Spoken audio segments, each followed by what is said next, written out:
আমাদের রূহটা আল্লাহ তাআলা দিলেন, জীবন দিলেন, এত সুন্দর নিয়ামতগুলো দিলেন।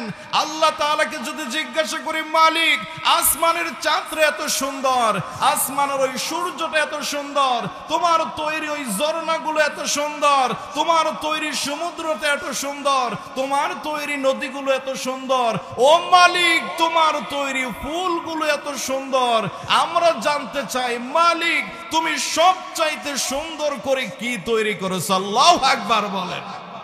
আল্লাহ রাব্বুল আলামিন ডাক দিয়ে বলেন, বান্দারে তোমরা জানতে চাও আমি আল্লাহ তাআলা সবচাইতে সুন্দর করে কি বানাইছি?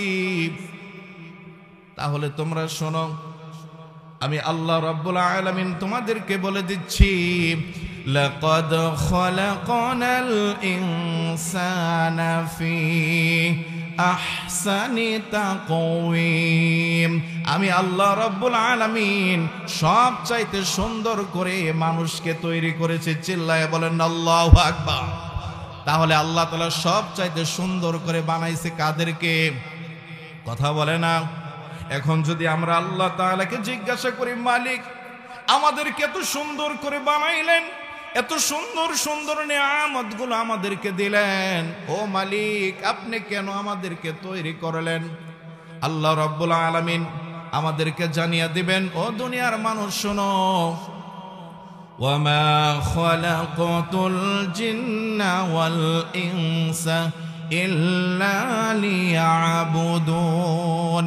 আমি মানুষ এবং জিন জাতিকে তৈরি করেছি শুধুমাত্র কেবলমাত্র একমাত্র আমি আল্লাহ তাআলার গোলামি করার জন্য। চিল্লায়ে বলেন আল্লাহু আকবার। সুতরাং আমরা গোলামি করব কার? কথা বলেন, গোলামি হবে কার? এজন্য আমরা সূরা ফাতিহার ভিতরে প্রতিদিন বলি, ইয়াকা না'বুদু ওয়া ইয়াকা নাস্তাঈন। আমরা প্রতিদিন বলি, হে মালিক আমরা আপনার ইবাদত করি, শুধুমাত্র কেবলমাত্র একমাত্র আপনার ইবাদত করি।